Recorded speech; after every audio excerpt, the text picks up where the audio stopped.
bismillah barke borom Touba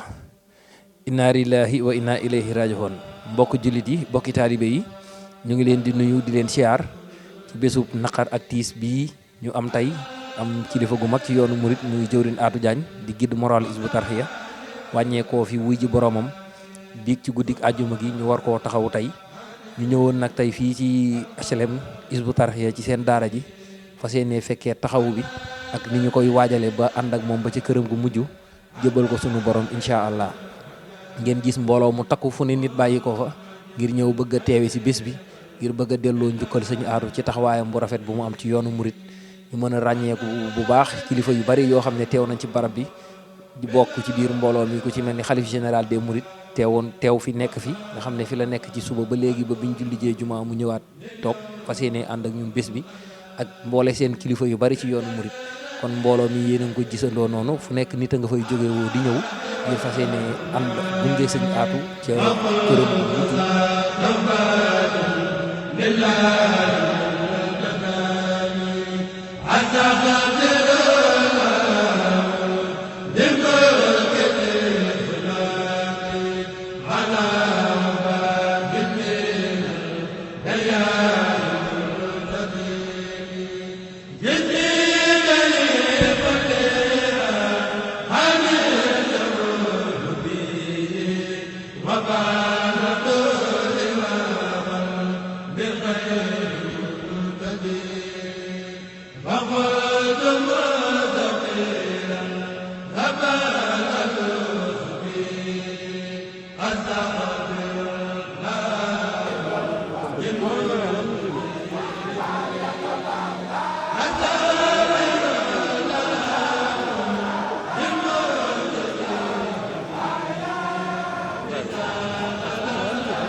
mbokk taalibe yi ni ñu fi baree takk der yi gis ngeen barab bee ngi noonu corbillard boobu ngeen di gis mu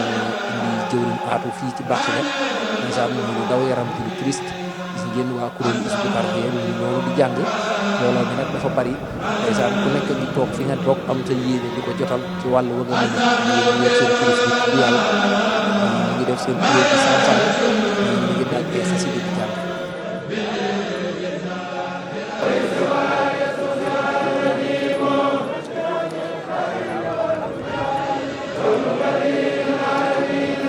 jawartu boobu ñuy jàng tey di ñaan bu ngeen di xoolee ci image yi teewlu bu baax gis ngeen aw bi ni mu amee doole mbooloo baq yi gépp àndandoo di jàng jawartu di delloo njukkal sëñ Atou kon nag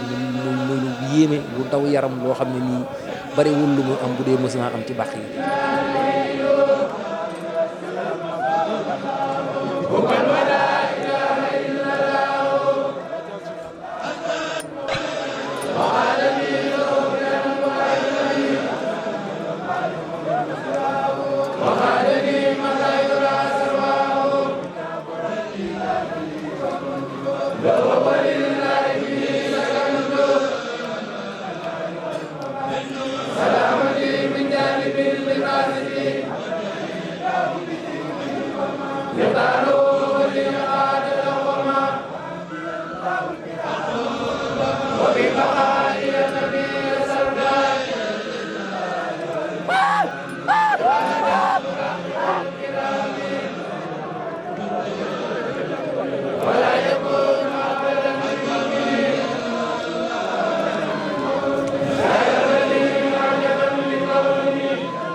wa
wa min kabaa'irihaa